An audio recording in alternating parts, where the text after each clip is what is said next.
I'm more upset with Greg Biffle. He's the most unprofessional little scaredy cat I've ever seen in my life. He wouldn't even fight me like a man after. He needs a freaking whooping. I'm going to give it to him.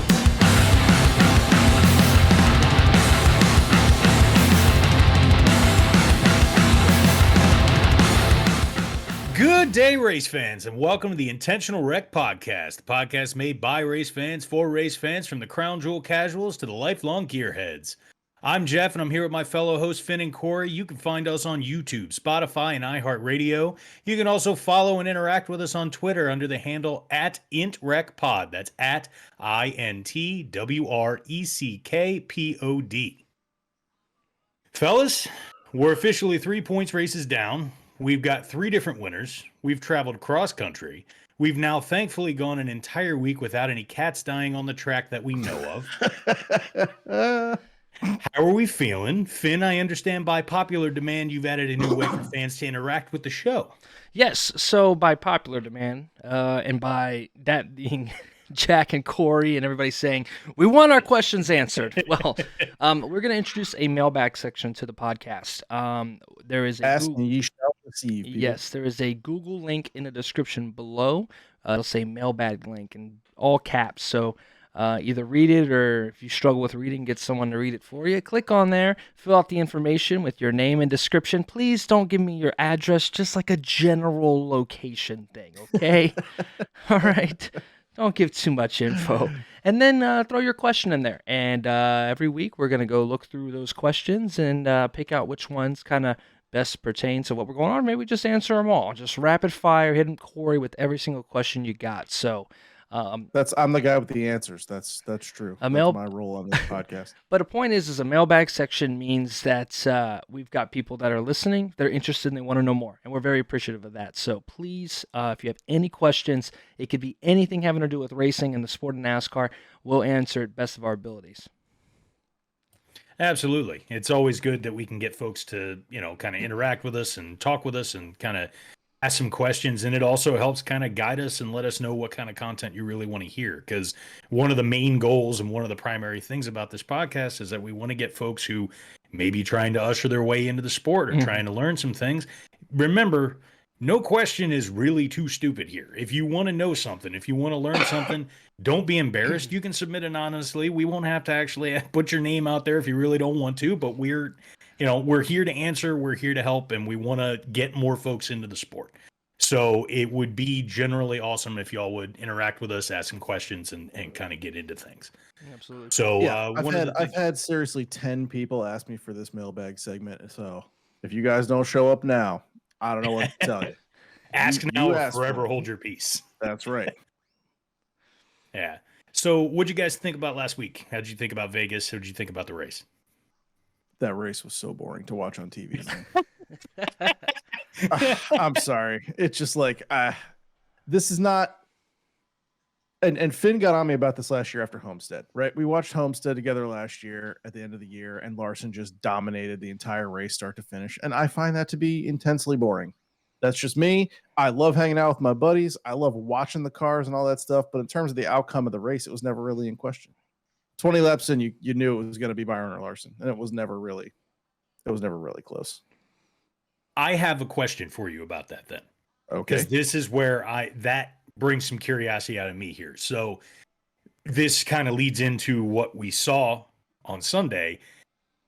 Now, you have someone who leads and runs out in the front and is leading throughout the entire race, and then you get down towards the end, and there's been a little bit of shakeup here, and then a restart changes what initially looks like the race is going to be. Yeah. So do you prefer a bunch of that, or I don't need this, is somebody leading ahead, or what do you think? I think there was no cautions at all through 2 stages, right? I'm not like the cautions are not why you watch the race, but at the same time, It's like we mowed through the first 2 stages in like 90 minutes, I feel like. And it was just Byron. And you knew Larson was catching him at the end. The only reason that Byron won that race is because there was a caution at the end. After leading, I think Larson and Byron led like 250, 230, 240 laps combined between the two of them. Right. There was like 13 lead changes, and half of them were between Larson and Byron. Right. And I don't know. It's just not.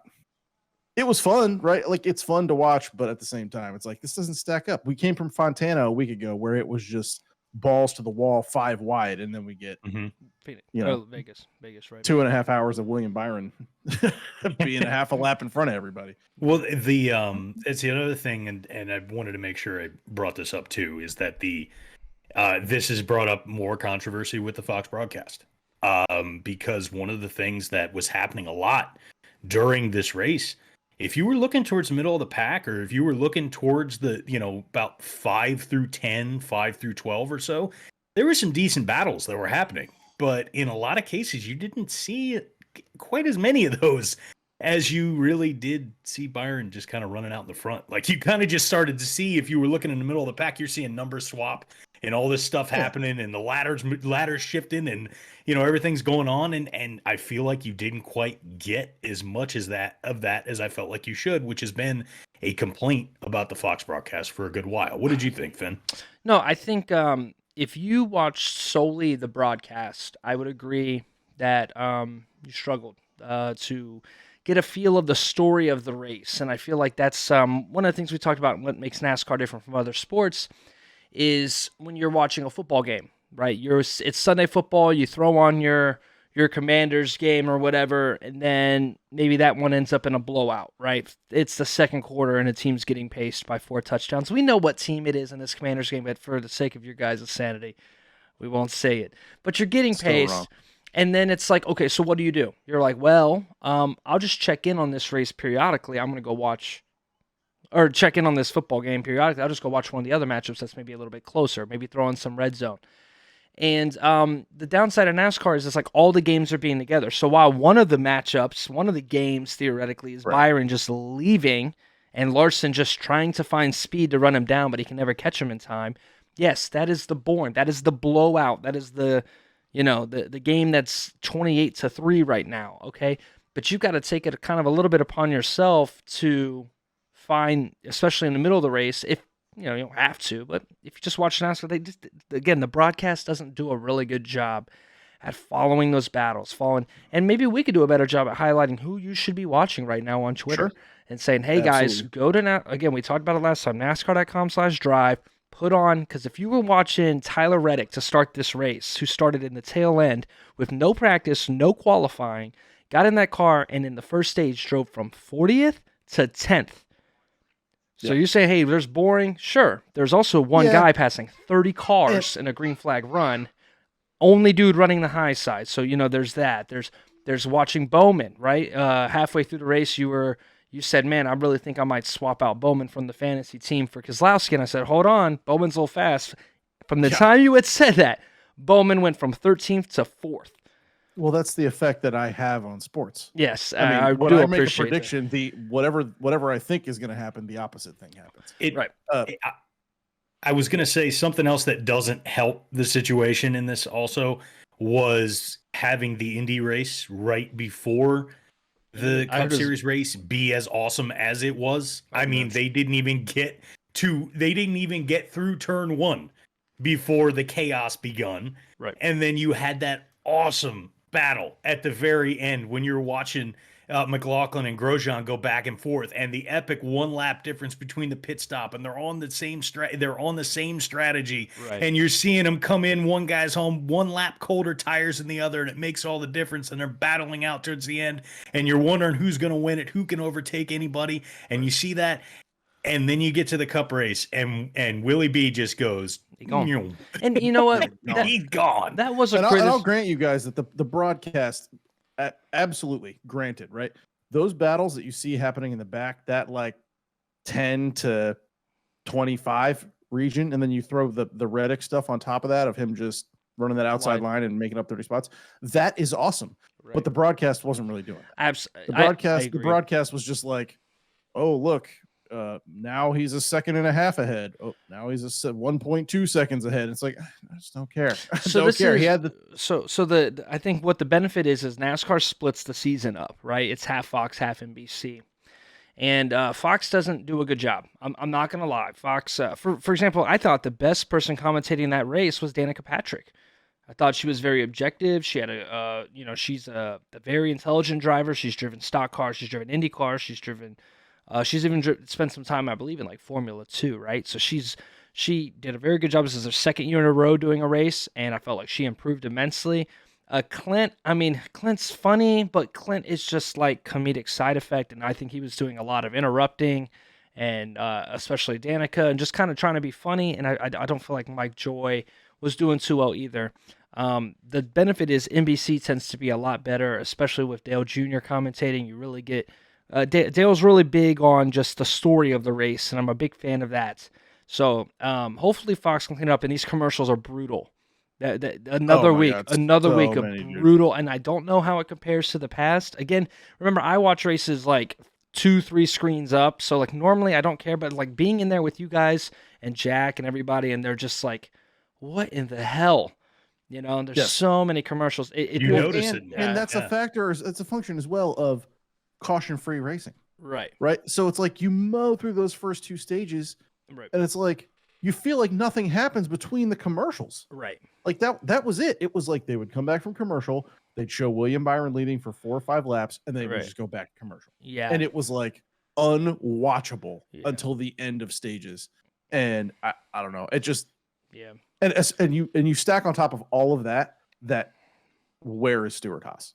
Like, what is happening with Stuart Haas? And I'm watching them trying to root my guys on, and it's just like, guys, this is awful. Now, I do want to get to Stuart Haas, but I got one more thing to add that I think is important whenever you're watching these kind of races, and we almost saw it play out like this, is adjustments, right?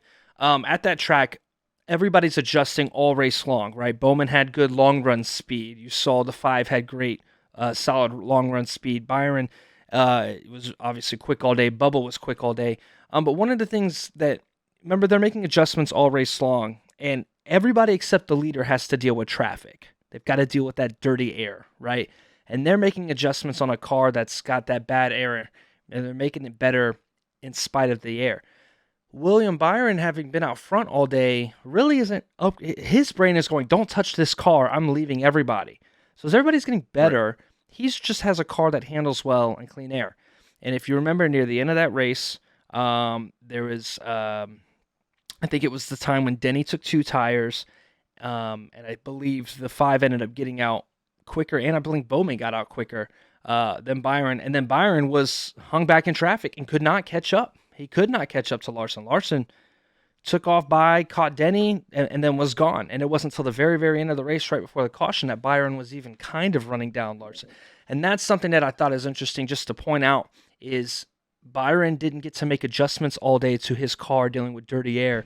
And the moment he was back there in 4th, it took him forever to get through the field. Whereas Larson, having adjusted his car all day long, even though he was stuck behind Bowman or stuck behind Denny, his car was on all cylinders, absolutely firing. So that was just something that was very interesting. But, I mean, let's talk about Stuart Haas. The 10 of our Eric Almirola comes back when he was supposed to have retired. They bring in Ryan Preece to drive the 41. It looks like it might not been a Cole Custer issue with this 41. Yeah. Starting to look like this 41 doesn't have much in it. Kevin Harvick is finding a little bit of speed. He's the only car right now that's done damn near anything. And Chase Briscoe, for some reason, they have unloaded a V6 engine for him every week. It makes no sense. It's not skill. And I just want to point out... The car's barely running, dude. The car's barely running. I want to point out to like anybody that's new to sport, because we talked about Briscoe. Briscoe is a wheelman's wheelman. So if Chase Briscoe is struggling to find speed in a car, I wouldn't say it's Chase. Well, it's all of them too. And it makes you wonder how much of what Kevin Harvick is doing is Kevin Harvick, right? Because it's happy. Yep. Right. And he's looked, Harvick, like you said, is the only one on the team who's really done anything. And even he's flirting with top 10s. Like, it's not like he's been like killing it. He's just doing okay. Right. But yeah, I think the Cole Custer point is a really salient point, Finn, because that 10, 14, 41 have not, man, they've been bad. And the Fords across the board, Cindric has been pretty awful outside of the very end of that race there. He was able to sneak up and finish 6th. Blaney is not exactly, I mean, we're early. and we're not at Blaney Strong tracks, but outside of maybe the early part of the Auto Club race, he's largely been a non-factor. I can't remember where he finished in this Vegas race, but I can't say I remember seeing him often. And then, of course, Logano was retired early, racing in like 12th place. And when Logano's the defending champions got a 12th place car at a track that he won last year, something tells me that the Fords are struggling heavily across the board. In fact, I would argue if you're putting your money on a Ford, it needs to be on the 6 right now. Yeah, no kidding. Yeah. I was going to say, I don't know if, I mean, you know, there's plenty to say about what SHR is doing, but at that same time, like the Fords in general deserve to have a finger pointed in that direction, because we've seen, now we've at least had enough of a sample size of, you know, some different track layouts and like some of the differences and things like that, that we honestly, you can really pinpoint some manufacturers that just haven't been up to snuff so far. And at this point, Ford's trailing, like without a doubt. They've just been trailing.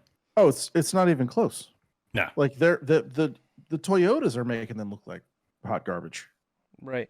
And I mean, we don't have to go the and Chevys act like have been it's such a untouchable. surprise now. I mean, yeah. And also we didn't mention Burton, right, which is the 21 car for Woods Brothers, which is essentially a fourth Penske car. Right. I mean, he's young, so like I think everybody's going to give him a little bit of a break, but I mean, I don't think I've seen him on the lead lap at all this year. He had a little spin or something this past weekend. I feel like at Vegas. As well. He had a little incident, iRacing incident. Yeah.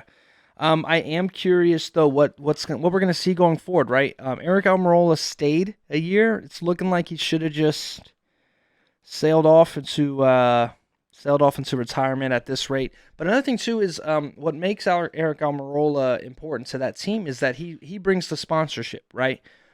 He brings that Smithfield sponsorship. So when he goes, I imagine Smithfield goes. When Kevin Harvick goes, I imagine Busch is looking for a new driver. The whole Anheuser-Busch brand is not afraid to. They don't really stay around with that one car. I don't know if you remember, Budweiser used to sponsor Dale Jr., and when Dale Jr. left DEI, they didn't hang around to sponsor the 8. They went to like Kevin Harvick and the 9, I think. Even Casey Kane drove a Bud car for a bit, and then eventually we got to Harvick with Busch. So I imagine they're all but gone. I was talking with Silver Thunder, my man Nate, who runs this unified brand. I'm wearing his hat today, so shout out to you, Nate. You know, Ford doesn't really have too many guys in the back pocket, right? You've got Michael McDowell in the Front Row Motorsports 34, who I think would be a good candidate for giving good gear, because he is a road course like dog. Like, I believe wholeheartedly, Michael McDowell and a Stuart Haas are in good equipment, is going to be a playoff driver every year. He's won the Daytona 500.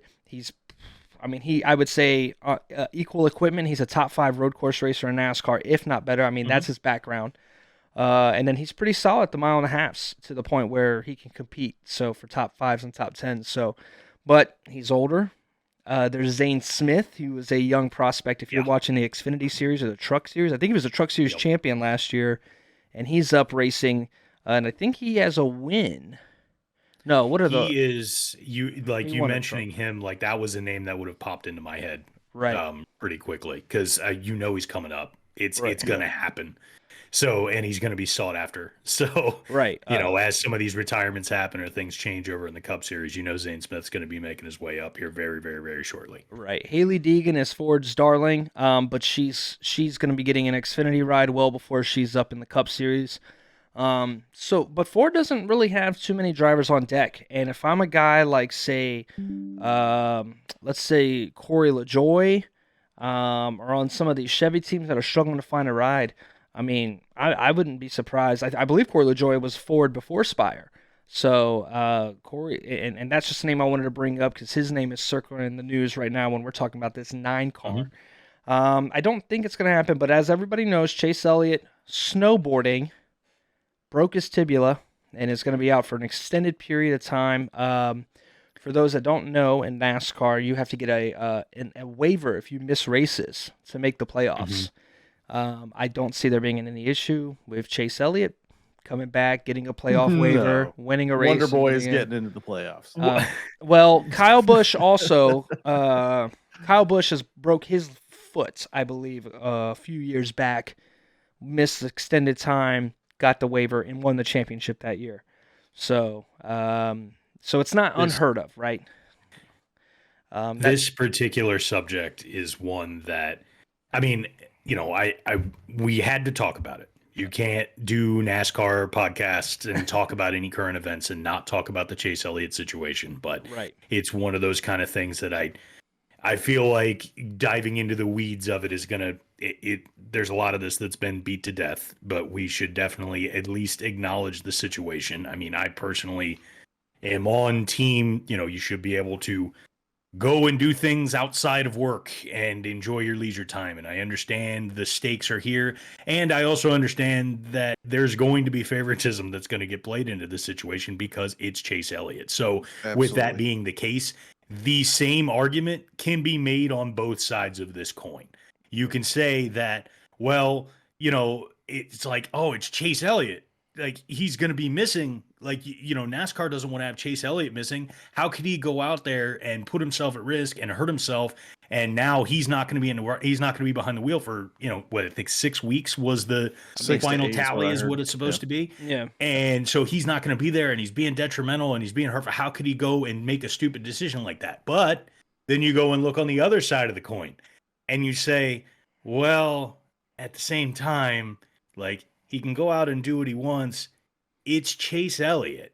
Right. He's not going to be without the opportunity to get behind the wheel again. Right. And also, even with missing a certain amount of time, I personally think you're stupid to presume that Chase Elliott is probably not going to win a race this year or put himself in a position when go into the playoffs. Right. Well, all of a sudden I forgot how to talk. Lest we forget here. When we did I believe it was our first episode, I think the question came up of which Hendrick driver is going to get into the playoffs first. And what did I say? Chase Elliott. That's right. Because my prediction skills are so strong. Right. Yeah. Well, Jeff obviously killed that one, but yeah, it's just me. It's like, oh yeah, I think Chase Elliott's going to do it. Breaks his leg. Right. Like that's my. I should sub out Bowman third. That's my talent, bro. Yeah. Background. Oh man, can we talk about the bets now, dude, Corey? My ability to be wrong is just uncanny. Please, you hope Corey hates your team. Yes, well, it's the thing is have Corey predict your team's going to win, or that your team's going to lose if you want him to win. This past weekend, a few of our buddies, I don't know if you're going to talk about this or not. I'm glad you are. It was great. Funny. Like this past. I don't Saturday, even think Finn doesn't even know about this. I think I was out driving at that point. Oh, it was great. Like among multiple different sports and different things like that. Like a bunch of our friends are West Virginia University alums, former students and fans, and they needed a win. And for good luck, Corey bet against West Virginia this past weekend, and he was good. And with that, he also made sure we had a buddy who's a Duke fan. He made sure to bet against Duke so that he could, get something there. He hits that. He didn't have the same luck for my beloved DC United. He actually won money on that, but that's 2 for 3. This is a wild card DCU team anyway. But regardless, that's just kind of a thing at this point. We can kind of be like, hey, we really need a win this week. Corey, can you bet on our opponents? And a lot of cases it works out. Even right now, right? I wonder how something like the gambling odds have changed on will Chase Elliott make the playoffs? Because even with him being out for 2 months, I feel like it's a stone cold lock. He's making the playoffs. Yeah, we all agree. I bet it right now. 100%. Yeah, I would bet. Yeah, 100%. I mean, Elliott is, if you don't know, Elliott is by far the best road course racer in NASCAR. He has got an ability to pass on these tracks that others do not. There's a little bit of a learning curve last year because the road course package wasn't as good as it could have been, and and he still looked good. He just didn't get the wins. But I mean, Chase Elliott is a dominant driver. He's good at every single track. I would not be surprised.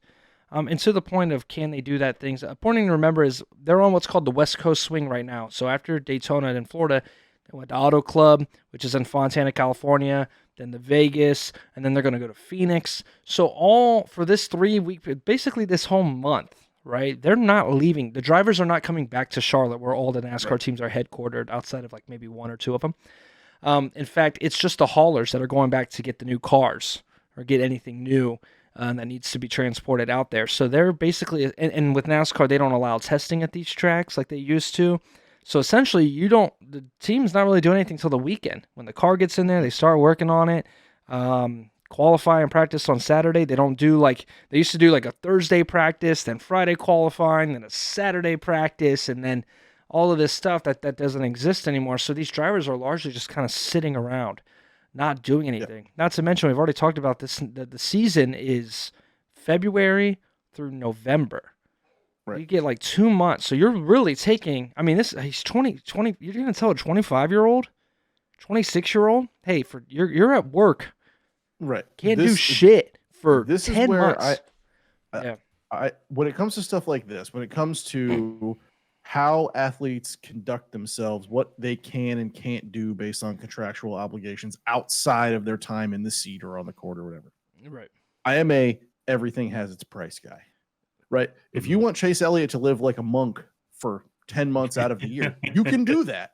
Right. But it's going to cost you if you're Napa or if you're Hendrick or whatever. Yeah. You can do that. But these guys should have, and it's beyond question for me, that if it's not in your contract, go do what you want, man. Yeah. For real. Rick Hendrick. If it ain't in black and white, go do your thing. Right. Rick Hendrick himself is a huge proponent of letting those guys go out. Bowman and Larson dirt track race all the time. So all you have to do is go look at their schedules, whereas Joe Gibbs is a little bit more stringent, and Chris Bell doesn't dirt track race during the season, even though he could be going out there winning extra money and things like that. And I'm sure there's some kind of stipulation to convince Bell not to fight that. But yeah, I don't see it being a thing. That being said, though, there is an opportunity here in the 9, right? Josh Berry got the call up. I imagine he was just the most available guy. Mm-hmm. Justin Allgaier, who drives the 7 for Junior Motorsports, is who I expect to be in the car this weekend. He's actually pretty good at Phoenix, and he is the actual backup driver for Hendrick Motorsports, whereas it was Noah Gragson last year, who's obviously with Legacy Motor Club. That being said, though, there has been the Corey LaJoie name has been thrown around. Obviously, he's extremely quick this year. He's taken a 25th, 30th place car, and he's finished, I think, a couple times in the top 20. He's found some speed. There is a situation where, in theory, you put LaJoie in the 9. He goes and gets a win, and he's in the playoffs, even though if he goes back and drives for his car, he is. Now, his team, so there's two things, right? There's a driver's points, and then there's the manufacturer's championship. So that's what, for example, last year, Bubba did not make the playoffs, but because Bubba switched to Kurt Busch's 45 in the playoffs, he was earning points for the team championship, right? Not manufacturer, but like the team owner's championship. That's what I'm looking for. So Michael Jordan and 23XI were getting at an opportunity so they could win that championship. So a situation where LaJoie gets there. But honestly, I would imagine Spire and their sponsors, and they're really happy to finally see their car doing well and the driver that they're supporting doing well. I can't imagine a situation where they are happy with another driver in that seat racing that car while Corey goes to do that. So while it would be a great situation for Corey LaJoie, I just don't see that working out. I do expect to see some junior motorsports drivers like Allgaier, Berry, who kind of just stepping in and swapping those races out based on who's best at that track kind of situation. I just don't see a full-time driver. I'd like to see Landon Castle. Mm-hmm. Landon Castle's a guy who has been up and down the various series, and he's shown some speed at various times.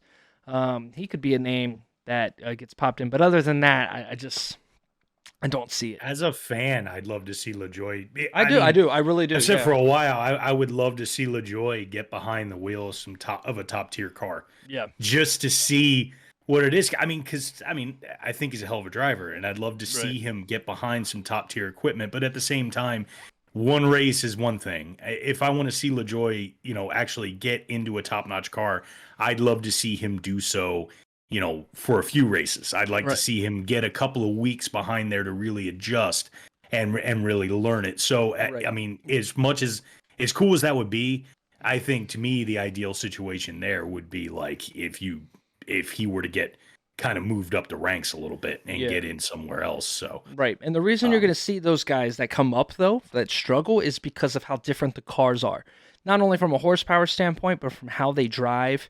The H pattern shifter versus a sequential shifter. So if those that don't know, we're going to get to a big tech talk here soon. It's really fun, but that is, so H pattern is what you think of, right? 1, 2, and then 3, 4, and then 5, and then 6. Like it's that, like it's like moving 1, 2, and then up and to the right, left and to down, right as right, well. left Yep. to right H pattern shifter. Whereas in the Cup cars, they're sequential. So it only goes up and back, and then you just have to kind of keep count. Okay, back 1, back 2, back 3, and then I'm downshifting, I'm pushing it forward. So there's that. Also and they were talking. I was watching. So the pedals themselves, right? They're not suspended like in the Xfinity cars and how the cars used to drive. It's like they're suspended in there, so they're hanging pedals. Whereas now on the Cup cars, they're mounted to the floor, so you're pushing them down instead of a pedal that's raised up and push. Some cars are different, and that's something that they get used to. Also, 5 gears. So depending on the track, especially if it's downshifting, you got to get used to that. There's just a lot of things that are different about these cars, and that would make LaJoie a good candidate if the 9 was looking to win a race. But again, I just don't see that working out, and especially they found speed. They probably just want to ride this momentum and try to get a win as a team, because honestly, they're close. They're close to putting together some top 5s and sneaking a win at one of these tracks. So my only counterpoint to that, I think, would be that if you're Hendrick, you don't need. Everybody wants to have drivers in the pipeline, right? Everybody wants drivers in the pipeline, but they're already young. Like these guys they're not old. Like they don't really have an old guy on the team that I know of. I think the oldest is Bowman or Larson. I think Bowman might be the oldest at 29. They're not. There's no Kevin Harvick's on that team. Well, they're not really looking for a pipeline driver. It's just about like how do you maximize the situation? How do you maximize and it doesn't look like when Rick Hendrick loses a driver like Bowman at concussions last year, it doesn't really look like they were concerned about finishing, And again, at Bowman's point, he was already in the playoffs, so he's missing races, he's out. So they've already accepted, like, it's whatever. So we're just going to get Gragson some seat time in a Cup car. Right. This is early in the season, so it's a very different situation. I agree. I can't remember the last time. I think the last time Hendrick Motorsports had a substitute driver was when Junior was out, and it was Bowman and Jeff Gordon splitting races, and that's actually how Bowman got his ride. So, and that was kind of where I was going with that. Was if you're Hendrick, because you're so well set right now, you can go pretty much anywhere you want with this. Right. I mean, do you want to win the race? Do you want to get a guy some seat time? Do you want to grab a name like Corey LaJoie, who, is coming up this year, super, super fast this year, and obviously has the podcast, and he's a face for NASCAR, right? Do you want to bring a guy like that into the car? They can do anything they want. And I think that's if you're going to lose a guy, Hendrick is the right team to have it happen on, because they're just top shit. And, they can get whoever they want pretty much. So now I think we move on. Finn, our 2-time fantasy winner now, gets to take his trip into victory lane and give us a few seconds of glory about how he did it, what he did, and what behind his decision-making. Or if he wants to, he can just gloat or meow for the next minute if he wants to. It doesn't really matter. Well, I consider myself a humble man. Today is just about humbleness. My team is full of humble drivers, guys like Martin Truex Jr., Ross Chastain, Kyle Larson, of course, the ever humble William Byron. No, I mean, it was. I was pretty happy with the team. I took an opportunity to throw Gibbs in there. He qualified extremely well. The Toyotas have been fast. I thought, okay, maybe they're putting something together. And I don't see myself starting Ty Gibbs a whole lot. And I was like, maybe I can save starting a guy like Logano or one of those guys later. And that didn't work out at all. Ty Gibbs immediately dropped to the back. It's almost before the green flag dropped. So we threw Cindric in for him, who was having a rough day, found his way up to 6th. So that was super dope. MTJ's been fast. Corey made the point when he watched the race last year, and it made me add Ross in. So thanks for that, Corey. Your luck strikes again as Ross Chastain comes in. He had a really good race, looked solid throughout the day.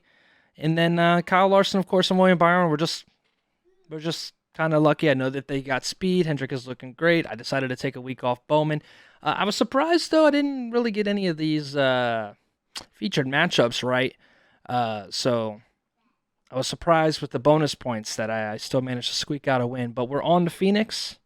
And yeah, that's victory lane. But I am excited for the next part of the podcast because one, I get to talk some more, and then two, so when we were doing history lane the other week, we did we saw the while they were changing the tires, the right side tires, they kept those tires off, or like down on the ground until the drivers took off out of the pit box and they went back and got it. And it got me thinking, why don't we talk a little bit about pit stops? It's such a crucial part of these races, as we saw when the pits, the cautions came out.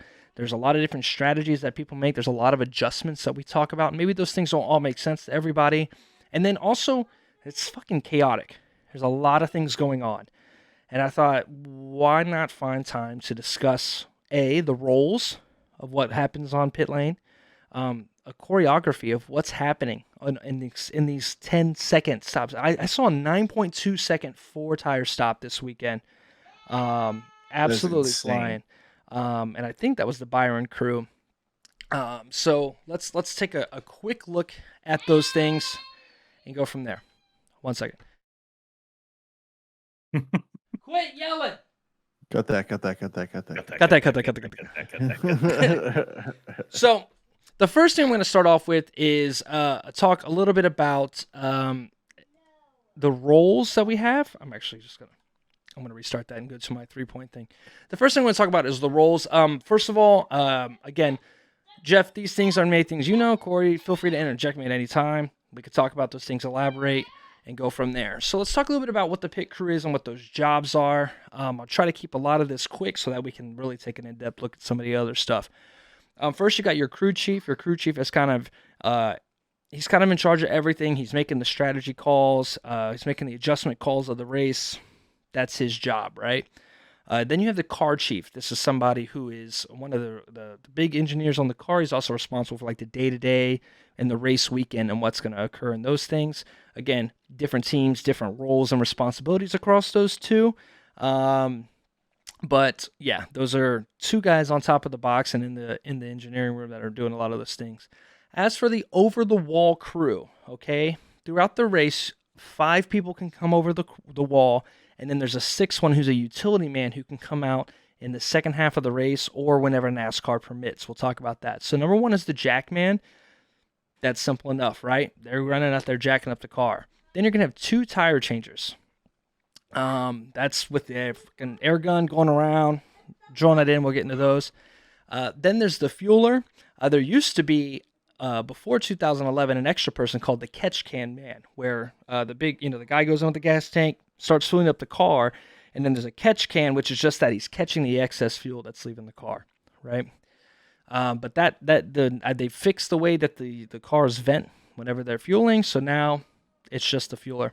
Then there's the tire carrier. His job is just that. He's going to be carrying out the initial 2 tires to the right side of the car. And then the utility man.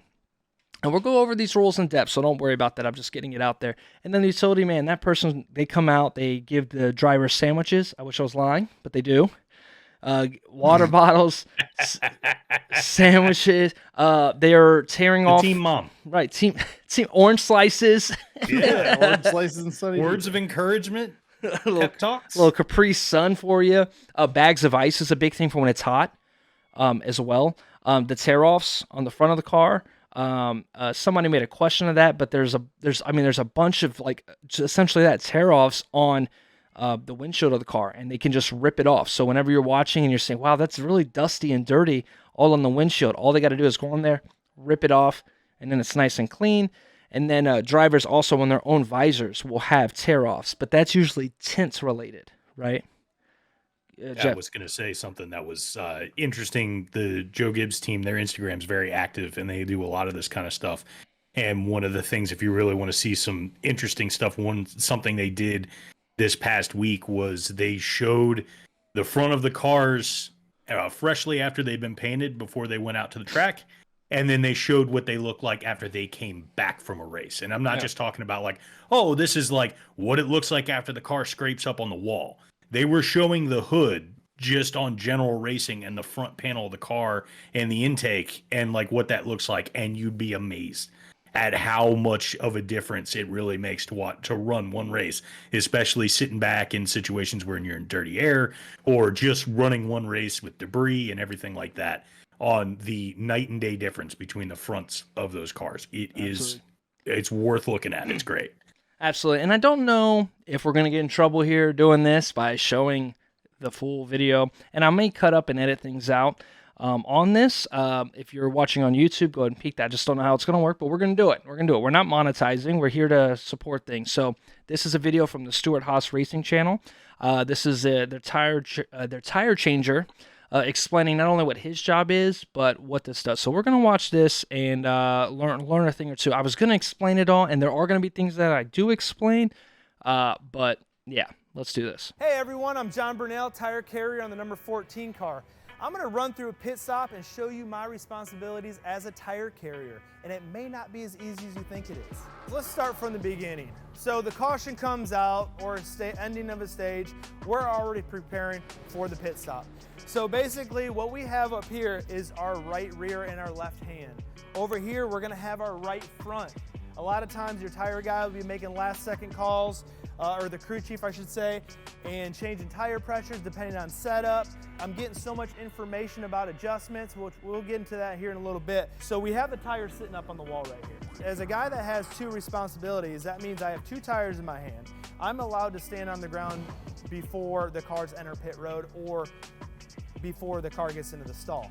So I'm gonna leave my tires up here, and basically when pit road opens, I'm gonna go ahead and drop them down here, get set up where I want exactly to be set up. We enter pit road, he's gonna be here in about 30 seconds. So we're already lining up our shot. I'm getting this held where my jackman wants to grab the wheel, because I'm gonna drop it off in that right spot just for him. And then this is gonna be my wheel. A lot of times, I will actually grab the valve stem. I just love grabbing that spot. That's just my spot. So we're set up on the wall. I scooch forward a little bit. I'm gonna put my right foot on the wall right here. Okay, so the crew chief's gonna count down the car. A lot of times the car will be, he'll say 10 away.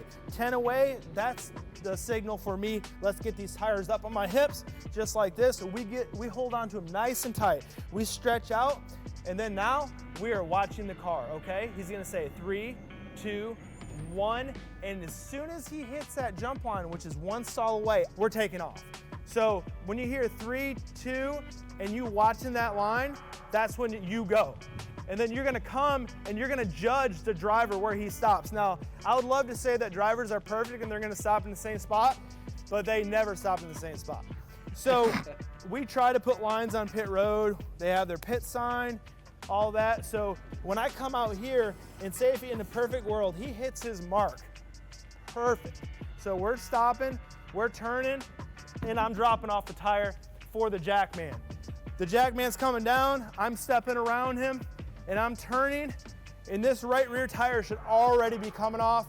I'm going in, and then the old right rear from the tire changer will be set right there. Basically, after I stick, I tuck up, tire changer goes, I come, grab this tire, and we're running around. We're going to the left side.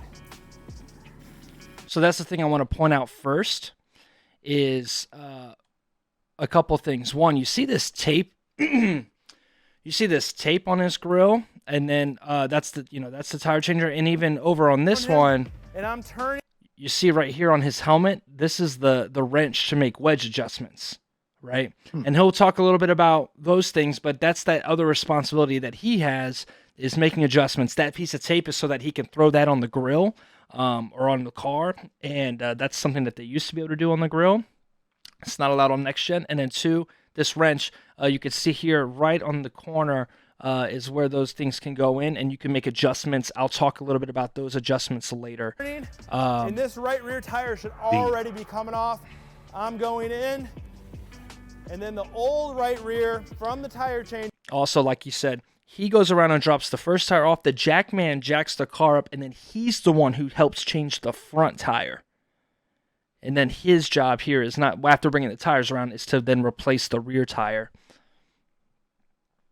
You can also, when you're listening to the radios, if you're watching the race and you throw it up on the app or you're listening here, you can hear those calls. That's one of the things you'll often hear when you know that the pit stop's coming.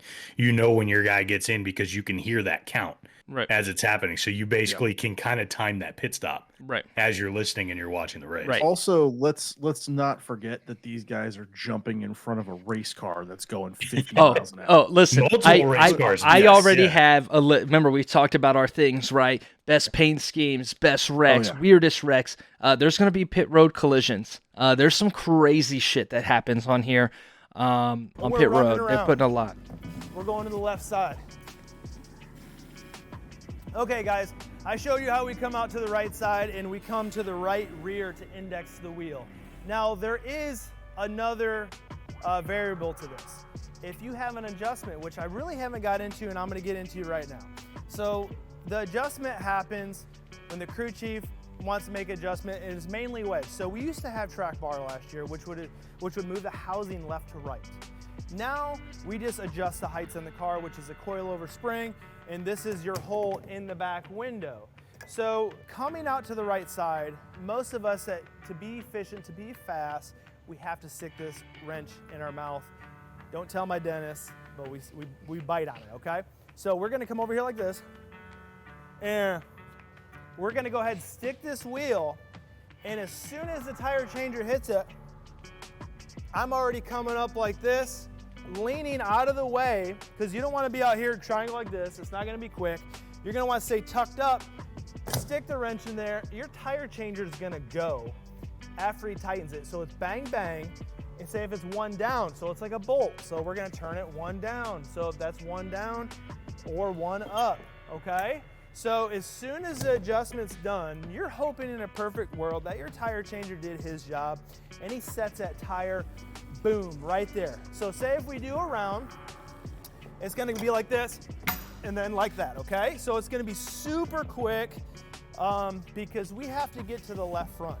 You're looking to come up and really not miss the hole. You're looking to stick it and then turn you around, okay? So it's super quick. You grab the old tire, you pick it up, throw it on your hip, you're holding this wrench in your hand. Okay guys, we just crossed in front of the nose. So we're coming from the right side and we need to get rid of the old right rear. And if we have a wrench in our hand, we obviously need to get rid of that too. So what I personally do is once I get to the left side of the car, just past the nose, a lot of times I like to set the tire and roll it to my tire catcher. So a big part of a pit stop is to have a great supporting cast. So our guys are great behind the wall. We have tire setters, we have tire catchers, we have hose pullers. So we can't do it unless we have those guys. So I'm rolling this tire and I'm throwing my wrench, okay? So this is the part where I have a tire setter for my left front. So he's gonna have the brand new sticker left front on the wall when we're on the right-hand side of the car. So when I get rid of that tire, he's gonna roll that bad boy right to me and I'm gonna step into it, and as soon as the tire changer pulls that left front, I'm sticking the new left front on. His old left front goes to the wall. So no, he changed the right rear tire. Right, when he runs around, his responsibility is now the front left. Which we have another tire catcher there. After that, basically, we used to clean the grill, we used to put tape on the grill. The only thing we do now is a lot of times we'll pull brake tape or we will add brake tape. Most of the time it's pulling brake tape. So after that, after you hang the left front, I come up and I can pull brake tape, or I stand up, get out of the way because the car is gonna drop within a second or two. All right, guys, I hope you enjoyed it. Hopefully. All right, so there's that. Did it blow your mind? That is, these guys to do like I can change a tire on a car, right? It'll take me an hour to do one. These guys are changing, 6-7 guys are changing 4 tires and filling up a car with gas in 10 seconds. 10 seconds. That is crazy. And making adjustments. And like, you know what I'm saying? Like making, and they're not baby adjustments. It's significant adjustments to the handling and the shocks and the way the car goes. The complexity of what they're doing there rivals. Yeah, football team. They said there's a game it's plan, right? intense. Yeah. It's a game plan factor. Like you got to figure before each race, like these guys are likely huddling up and you know your positions just like you do with just about any other sport. That's one of the things about a video like that I find fascinating. And, just me being a dork, like I would, dive heavily into something like this and kind of go like, let me look at each one of these positions and kind of like, I would love to watch the full speed. Here's your position. Here's the jack man. I want to watch him make his move. And then like, here's your tire changer. I want to watch them make their move. And I want to watch this next person and go back, around at full speed and kind of watch each one of them hit. Right. And it's after knowing that, it'd be interesting to kind of see how many of those things you actually notice. Cause I mean, even that wrench move, it's likely you don't even see it. It's there and it's gone. Yeah. Yeah. Exactly. So fast. Somebody said that they counted all the different things. There were 72 steps in that in an entire pit stop. A quick history of pit stops. Early races tend to be 100-mile races, so pit stops really weren't a thing. The 1950s, they saw kind of the introduction of the air gun, that pressurized air gun, to get the lug nuts off. They used to do, think of that 4-way tire wrench, bad boy. Little tire iron. Right. Taking one tire off used to take about a minute-long pit stop. It was the Wood Brothers. If you're not familiar, the Wood Brothers, they are the 21 car that is kind of associated with Penske. They've been around the sport forever. They kind of introduced choreographed time-saving pit stops in 1965 at the Indy 500. I don't know if that meant the Indianapolis, like the Indy 500, or like maybe a Brickyard race there or whatever. But the whole point is everybody was like, whoa, choreographed, moving in unit, instead of just like, all right, guys, we got to do this, that. I bet they won that race. Well, there's a movie reference to make here too, right? Because if anybody who's seen Ford versus Ferrari, there was a specific scene in that movie that was that I think folks would have gotten a chuckle out of, because there's a point where they're running the 24 hours of Le Mans, and they're like, you got your stars of the movie that are sitting there talking, waiting for Star to come, pull in and do their pit stop. And the Ferrari, I think it was either the Ferrari folks or one of his opponents, like up in front, they were like, yeah, it's a NASCAR pit crew. And they're showing these guys like snapping through and hitting their marks like real quick and kind of doing this in its early stages. Right. And they did a really good job of recreating that. Didn't they replace like an entire brake system in the race? That's not something that they would do. If I recall that. Yeah. Crazy. Another thing was in 1970, the Bobby Allison crew, they were what they used to, the lug nuts, right? So you're putting the tire on when it used to be 5 lug nuts all the way up until a couple years ago. I'll go over that in a second. But you had like, imagine like screws, you know what I'm saying? You got to carry what? You're changing 2 tires. So this is 10 lug nuts. What do? They used to put it in their mouths. He carried it in his mouth. And he'd go through and he'd just grab it and put it on. Then in 1970, Bobby Allison's crew glued the lug nuts to the rim. And then that way, when you put the tire on, then the air gun will just then grab it and tighten them. Right. So that was something that was no match for the air gun. Right. No. 1993, the team was trying to start getting film. Guys are trying to get film on where they can improve, and they were putting cameras on, like trying to get, again, the whole viewpoint. What can we do? Can we have somebody off to the side recording? That didn't quite get the cameras. They'd stick somebody in the crowd with the long lens camera. That wasn't getting the angle they wanted.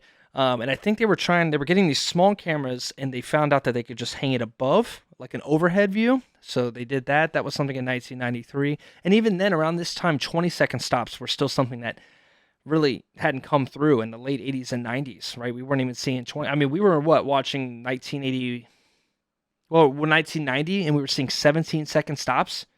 Mm-hmm. You know what I'm saying? Like, think about where football and other sports were in the 90s and how close it is to now.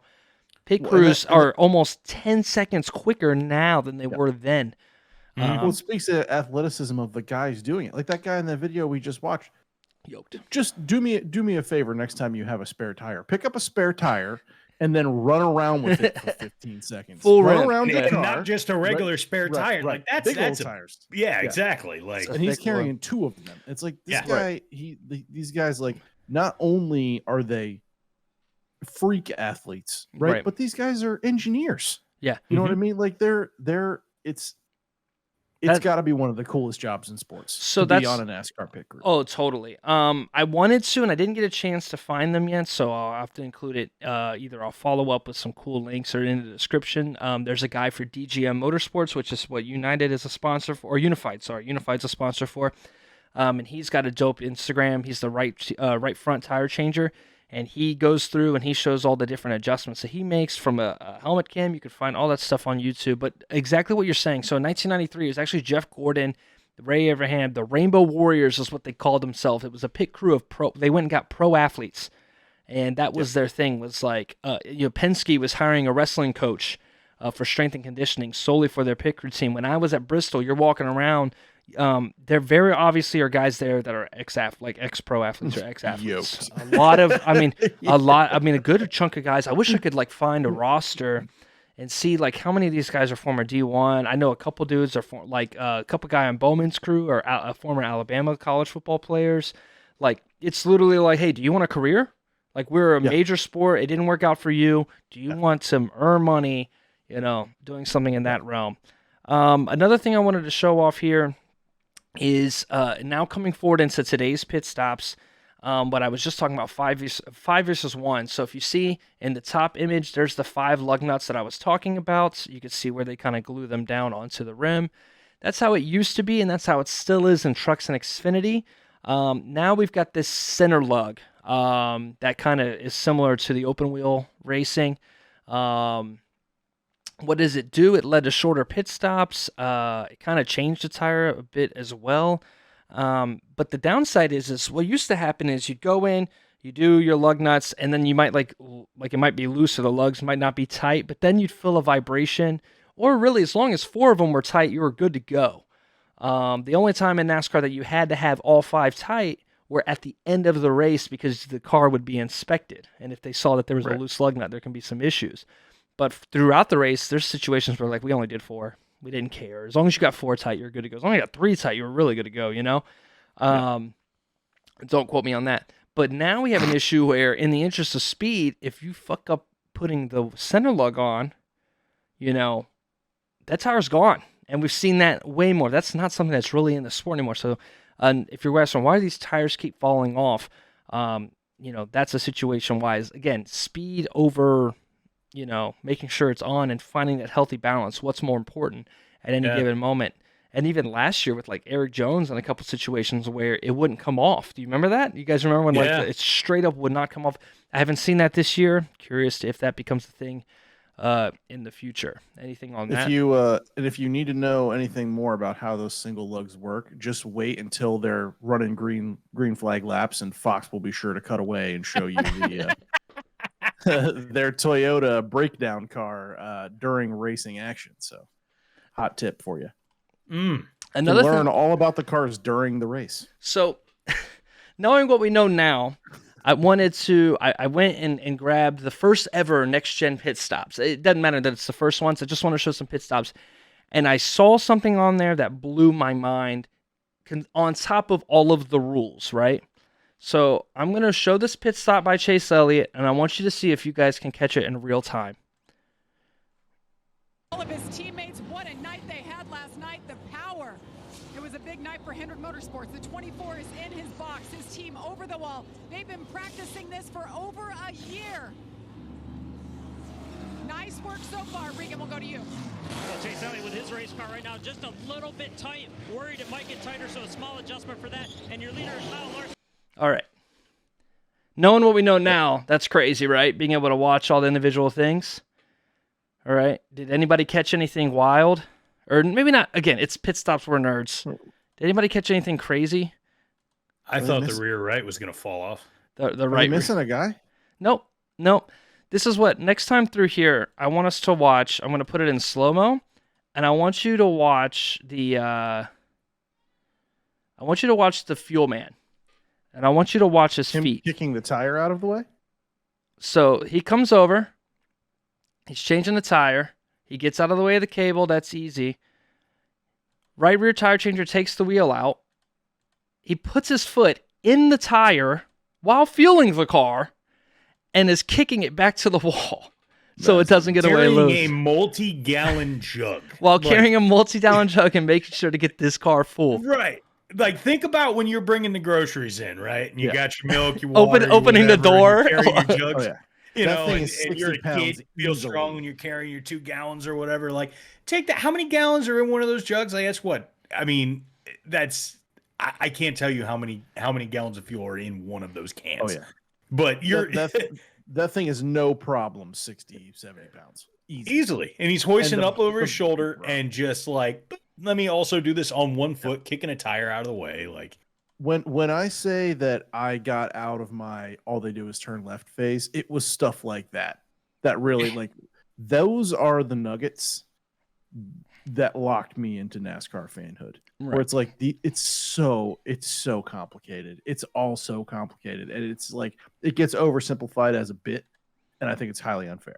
And I think Finn, just what you kind of did there and break it down, like, man, it's the complexity and how impressive those pit crews and the engineering and all that stuff is. It's just Right. It's endlessly fascinating to me. It's what you do when you get into sports, right? Like, because I mean, when you're a little kid and you're watching a football game, it's, oh, look at that guy throw the ball really far, or that guy runs really fast. You know what I mean? Like, it's those little things, and then you start picking it up. You're like, well, wait a second, what's the offensive line doing? You know, and like, hold of a second, you mean he made that change, like sitting there on the fly, like standing up at the line, and he guided everybody there in that matter of 3 seconds? All of a sudden, the entire play changed. It's just those Some minuscule things, intricacies, you know? Right. And not only that, we haven't even kind of gotten in. I'll keep it short on this, like the changes that you can make to these cars setup wise, right? There's a lot of things that go into making these cars quick and loose and tight, and we hear those terminologies and things. And there's some things that you can change on pit road. Something you can't change is camber. Camber is essentially, if you think, we're kind of driving, camber is the way that the tires are tilted. So whenever we're on the ovals, they're cambered to, they're turned to the left of the car because the car is naturally going to be turned, and you get the most grip with the cars being angled, because they're never really driving on a flat surface. Because the ground is angled. Correct. Right. But when we're on the road courses, instead of being angled to the left, they're actually angled towards the center. Right? And how much they're angled can get you more grip, but also sacrifice maybe the life of that tire, right? So those are changes that can be made prior to the race, but so that can't be made on pit road, right? You can't go in there and realistically do that on a pit stop, but like tire pressures, right?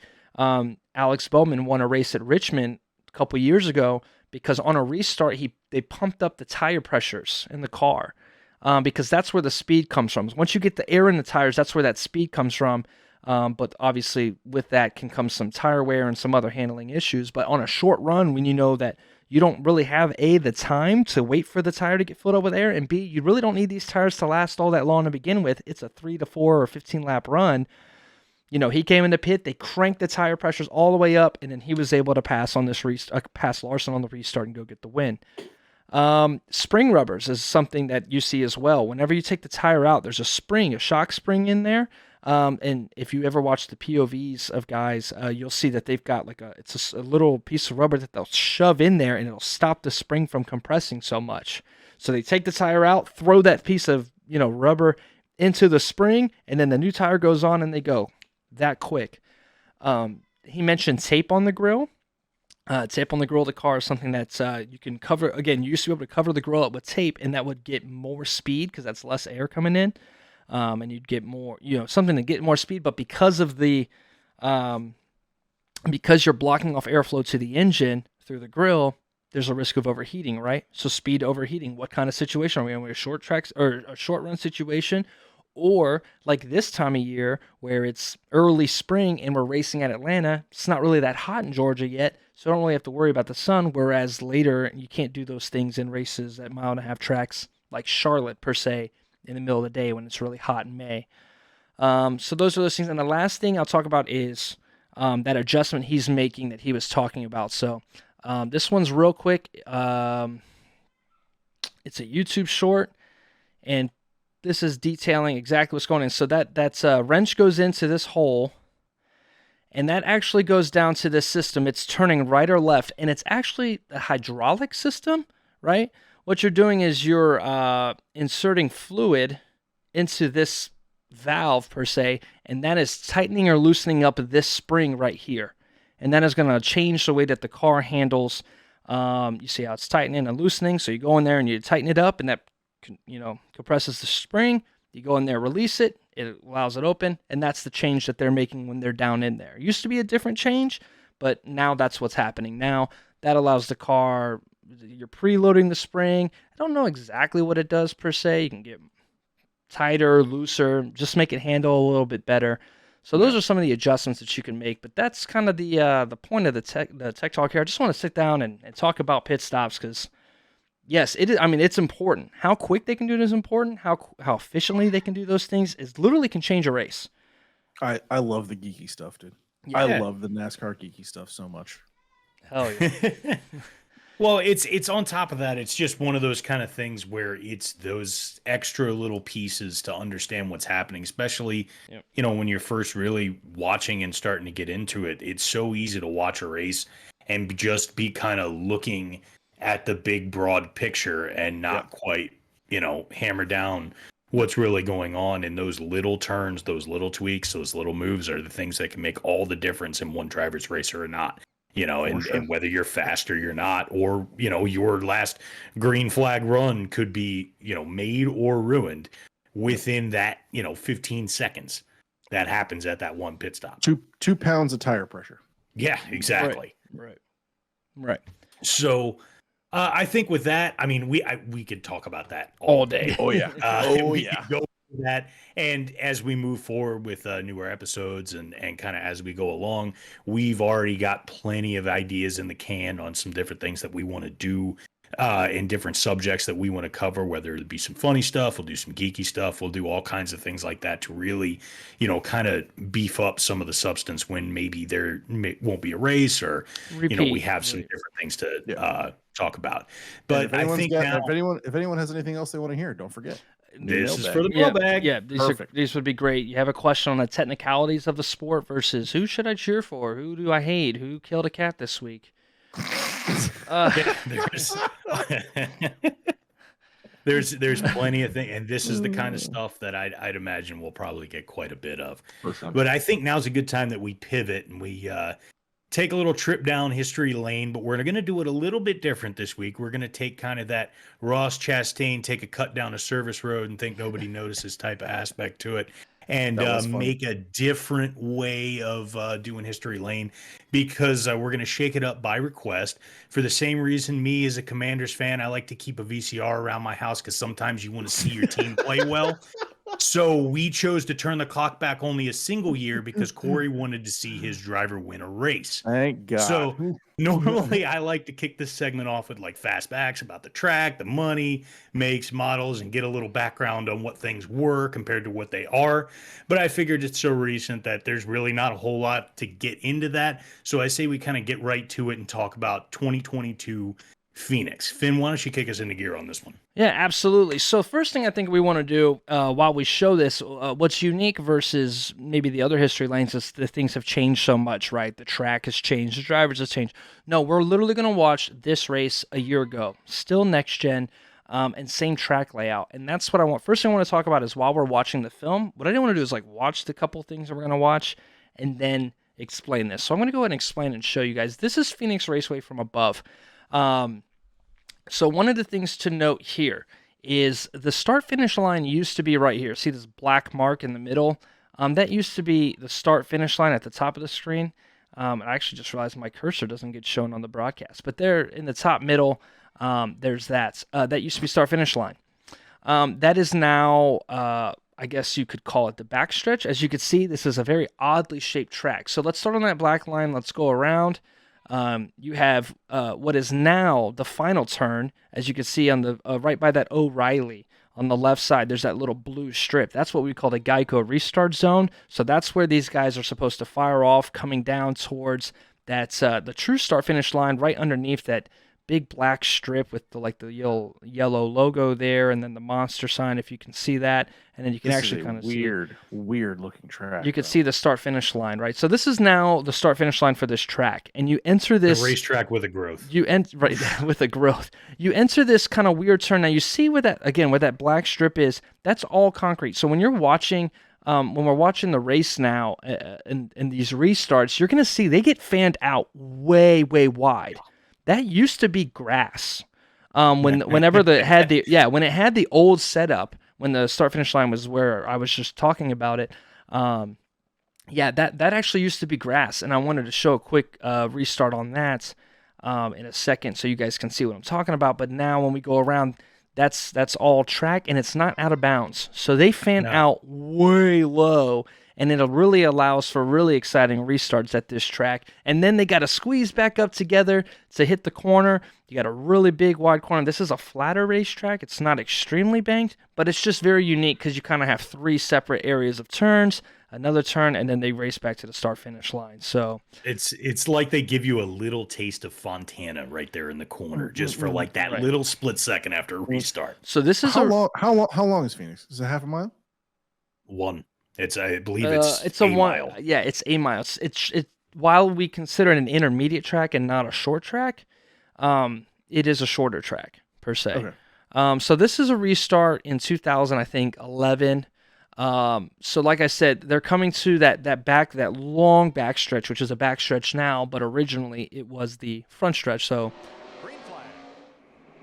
they take the green flag there. They enter into the first major big turn, which is now the final turn of the race.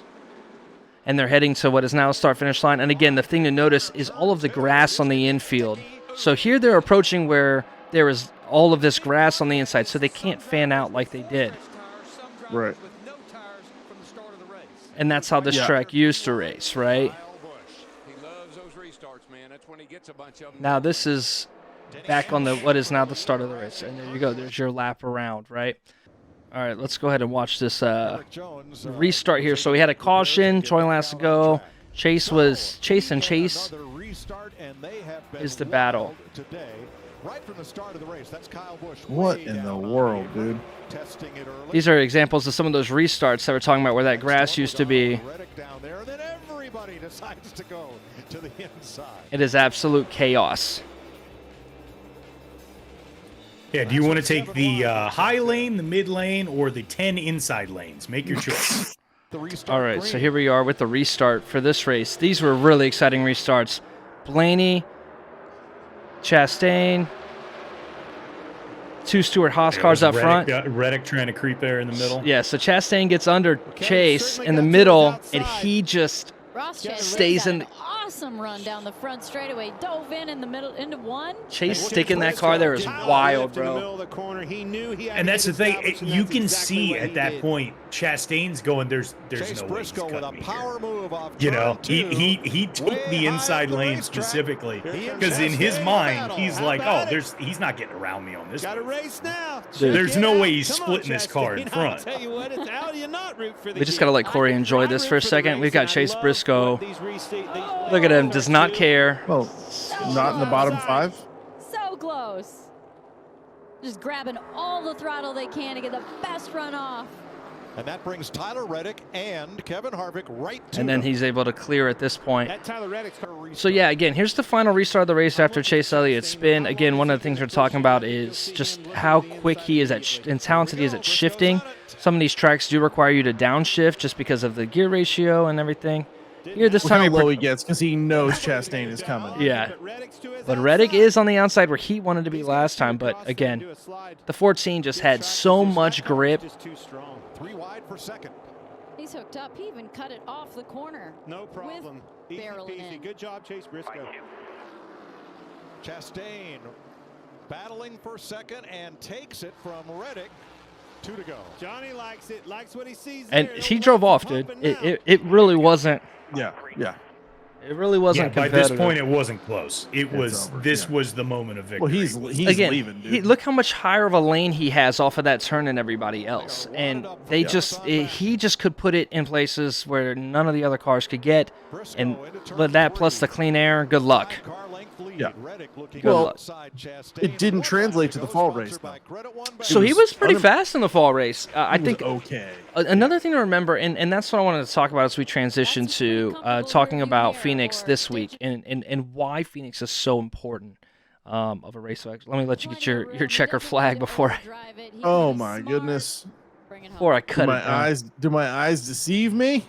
This is great. This is ripping to Gary Clark for me, and you're seeing your W right here. Hey, all right. So thank you for that, guys. Yeah, no problem. I appreciate your time. So, one of the things that is going to make why should you be watching this race? What we just showed last year's race. Obviously, these restarts, absolute bangers. But I will say Phoenix was under a little bit of criticism for in the championship race. It was a little bit under criticism as well as like tracks like Martinsville and Gateway and things like that. Is that the new car really struggled on these short tracks, right? The diffuser underneath the car provides just too much downforce. The tires are extremely wide, causing a lot of grip, and it wasn't producing good racing. You want to talk about William Byron having boring victories this week at Vegas. Last year at Martinsville, he took the lead. I don't think anybody passed him for the rest of the race. Yeah. And Martinsville's a track where first place is terrifying because second and third are coming and they'll move you. And you couldn't pass on Martinsville last year without moving anybody and not being able to roll the corner. And that sucks for a race to not be able to get any speed on the leader off the corner. In fact, the only way to pass them is to turn them. You remember that, right? Yeah. Yeah, you remember that. Turning a guy at Martinsville. But one of the things this year is this is going to be the first race that features the new packages. We talked about it in the first podcast that we ever did. They were doing some testing, and now it's officially out. So part of the diffuser is gone from underneath the car, and then there's going to be the 2-inch spoiler that all the cars were raving about. Not so much the no spoiler, but the 2-inch spoiler that guys like Christopher Bell and stuff they were excited about. This is going to apply to Phoenix and all of the short tracks except Bristol and Dover. That's because Bristol and Dover, with how banked they are, they actually use the same package that the 1.5 miles use. I believe there's 1.5 miles in a road course, or I believe it's 1.5 miles, short track and road courses, and then there's a super speedway car. That's the general setup. So hopefully this does some stuff for this Phoenix race because it's extremely important. Because it is the championship race, and we'll break down the playoff system a little bit later in the future, especially as we get closer to playoffs. But I think, this is a litmus test, because if you can be fast at Phoenix, then when it comes down to the playoffs, all you have to do is get a championship for. Because if you've got speed at Phoenix, if you've got a driver that excels there, you can win the championship, because all it is one race for all the money. So this is going to be huge because there's a lot of importance in the engineering department on this race. So who's fast this week? Everybody should be fast this weekend, and those who are not fast should be in danger. They should be red alert. We are not good here. But this new package shakes everything up. Everything from last year, package-wise and setup-wise, that they were using is just out the window now. We're starting from ground zero with the new setup. So I'm really excited for this one. Chase won the spring race. Logano winning the championship. He won that race, right? Or did he win the race? Yeah, he won it. He won the race. Logano won the race. Another thing to remember, Corey, is it's just kind of known that the championship 4 cars are going to be juiced a little bit. It's kind of unofficial. But normally nobody can hang with the top 4. They tend to end up finishing 1, 2, 3, and 4 unless they wreck themselves out, and then everybody gives away. You're really going off and get that top 4 sitting back at 15 through 25. Yeah, somebody's winning from 13th, right? Yeah, right. And the guys that are not while they would like to win that race, they tend not to. For example, when Jimmy won his 7th and final championship, Larson was actually the faster car in the 42 target car, but I think he lifted a little bit to not race Jimmy too hard because obviously Kyle wasn't in the playoffs at that point. So, but yeah, I think that's really why Phoenix is important. Any thoughts on it? Are you guys excited? I mean, I know Auto Club was good. I think it's the new package. If this new package races well, then that means I'm way more excited for Martinsville. I'm way more excited for these road course races. NASCAR's trending in the right way with this car. The racing product we've gotten has been solid. Just limit commercials and find ways to let these cars pass, dude. I'm excited for that's the thing is I think we're seeing a balance and that we're finally starting to find it. That was the question throughout a lot of last year was as the short track racing wasn't as good, as the mile and a halves were exciting as hell, and as the super speedways were hit or miss depending on where you were. That was, I think we're finally going to start seeing that balance. And even if it's not quite there this year, by the time we hit next year, it's all on at that point. Because I think everybody will have their packages down. Everybody will have their tuning down. Personally, I'm excited about this week for multiple reasons. Phoenix is always fun. It's a great track. I always enjoy it. Another thing I think is really cool about this week, and it's a Worlds Collide moment for me, is that this is the week that NASCAR partners with the PBA. For me, as a league bowler, as a USBC member, and someone who's loved bowling for my entire life, we're seeing the Worlds collide this week. That NASCAR and the PBA have done things for years, right? I think everybody knows the Go Bowling at the Glen when they race at Watkins Glen. This week, Eric Almirola will be running the Go Bowling paint scheme.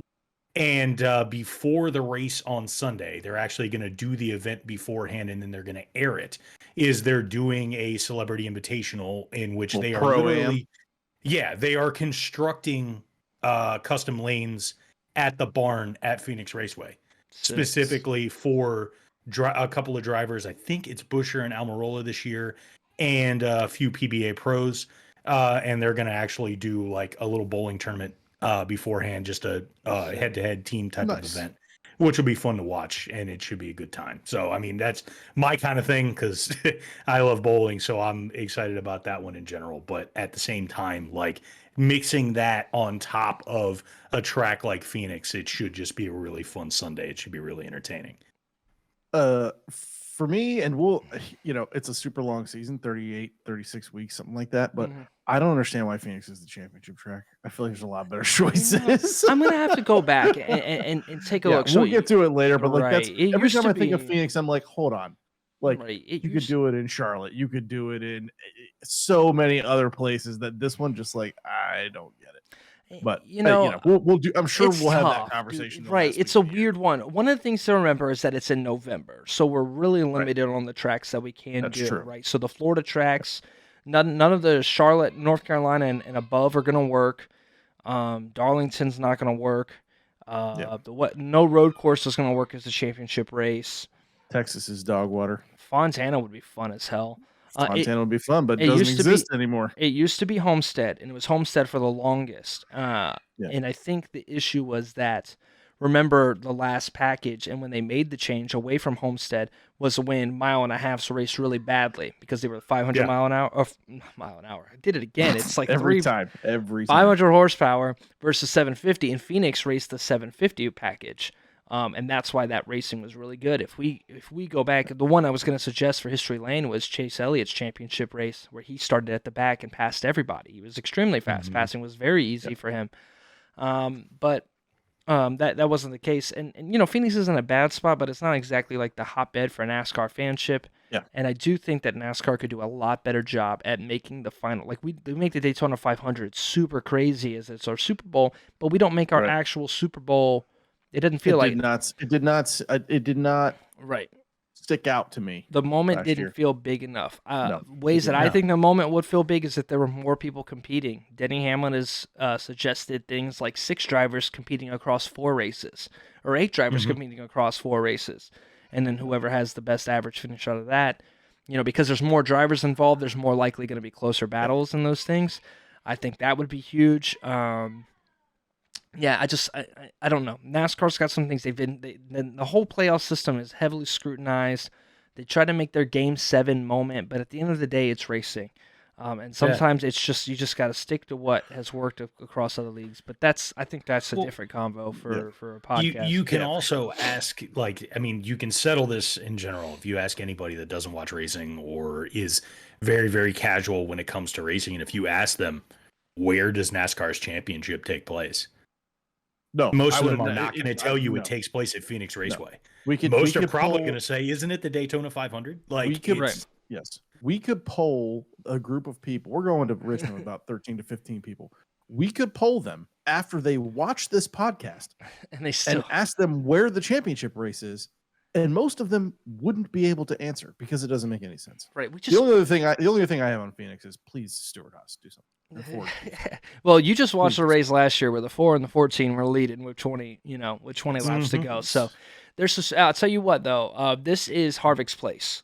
I tend to show the stats and laugh and go, Jimmy has the most wins at Phoenix or this track or that. No, Harvick dominated. This is Harvick's house. This is Harvick's house. So if there's a place where we can test and say, okay, is Stuart Haas struggling drivers-wise, or are we still struggling with the car? This is your litmus test because you had one of the defending champion of this race and literally Phoenix's dad racing in these cars. And if they can't find speed, then we know that the issue right now is Stuart Haas.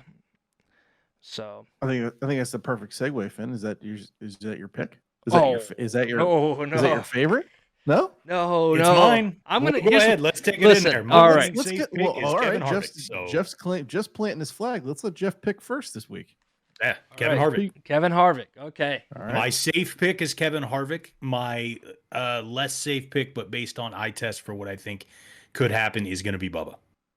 Bubba's so fast, dude. I mean, it's so obvious fast, as to why. Exactly. It's obvious that why I'm picking Harvick. I mean, it's just in general. There was a stretch there where did Harvick take? It was like 5 in a row. It was 4. There was at least one stretch where he swept Phoenix on top of having W's. But on top of that, I don't know. This is the safest bet, and I'm taking it. And then as far as my less safe pick, I'm picking Bubba simply because he is quick this year. Mm-hmm. Whatever they're doing with that car, this dude is flying, and he's due. So I don't see that momentum falling off. I could be wrong. This could be a different instance when they're shaking up the length of the track, but I don't know. To me, Harvick is the safe bet. Bubba is the one that I think, is the surprise bet. Another thing to point out with Bubba is that Bubba is very good at like tracks like Martinsville. Like Bubba, while he's had a lot of speed on the 1.5 miles, Bubba's really, really talented at the short track races historically. So I think he'll race quick. My underdog pick, I'll go with him first, is going to be Chase. I mean, again, first place in the first race last year, 4th place, I believe, in the finale last year. I mean, he's good at this track. I don't see why even though they're struggling, I don't see why Chase can't find speed to get it done. My favorite for this race is going to be the points leader, Ross Chastain. Every single race, he is quick. He finds his way to the front. And I think that this is a track where he's going to put it together and finally get, it's not his first oval win, right? I know he won COTA last year. But I mean, I really feel like Ross can do it. I don't want to put Bowman just yet, while Bowman is second in points and he's looking fantastic to start the year. He has pace, but I don't think he's got race winning pace just yet. So we're going to go Chase Briscoe. I'm going to steal that one from Corey. Chase Briscoe as your dark horse, and Ross Chastain is my favorite. Well, I specifically didn't take Briscoe because I assumed you were going to. And your luck, since I took him. Oh, of course, it was never going to happen. So for the I think 3rd week in a row, I have hit Jeff's picks as my backup. So I had my backup. I every week I do like a favorite and a backup favorite in case one of mine gets taken. Interestingly enough, I had Kevin Harvick as my backup. So Jeff, you and I just get out of my brain, dude. So I don't know what it is at some point, at least halfway, right? Right, yeah. Our guy Tom is a huge Kyle Larson guy. And this whole theme of this episode of my misfortune, my favorite is Kyle Larson. Tom is cursing you. I don't care. I'm gonna take $5 and I'm gonna bet Kyle Larson to win. He's my favorite. He's just the best. Kyle Larson's going to win Phoenix this weekend. I am calling my shot. It's guaranteed. Joe Namath, lock it in. Kyle Larson's going to win. My dark horse pick, Finn actually mentioned earlier in the show, I'm taking Michael McDowell. Okay. The only reason being, I think we're going to see somebody step up in a Ford that we're not expecting. I was looking for who is a Ford driver you wouldn't expect to do well?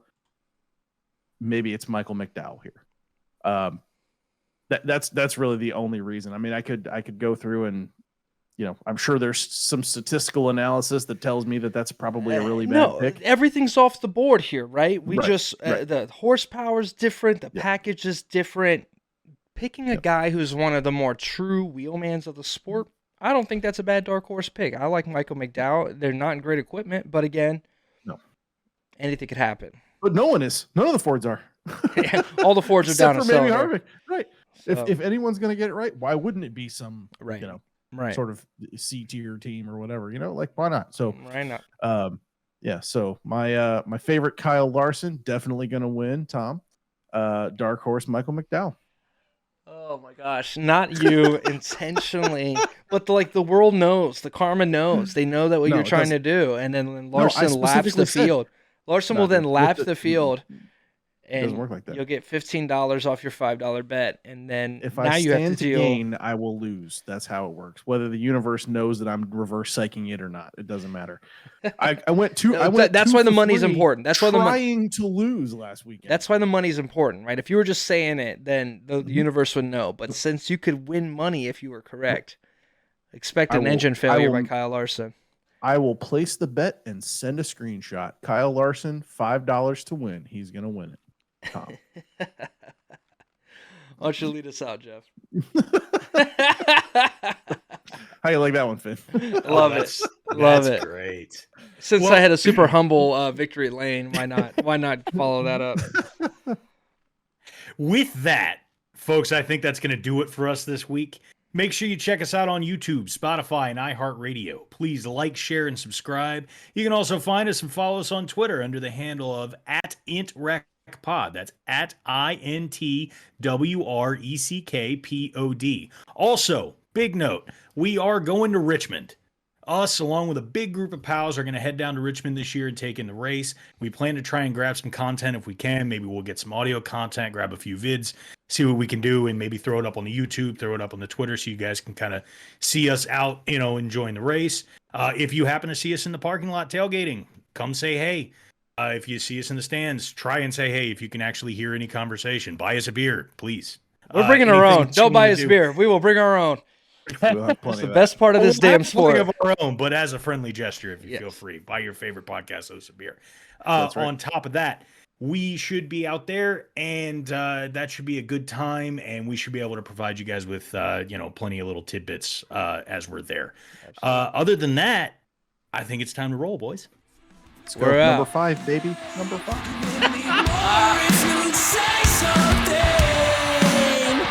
You can take what you want from me. You're playing for your clothes. Yeah.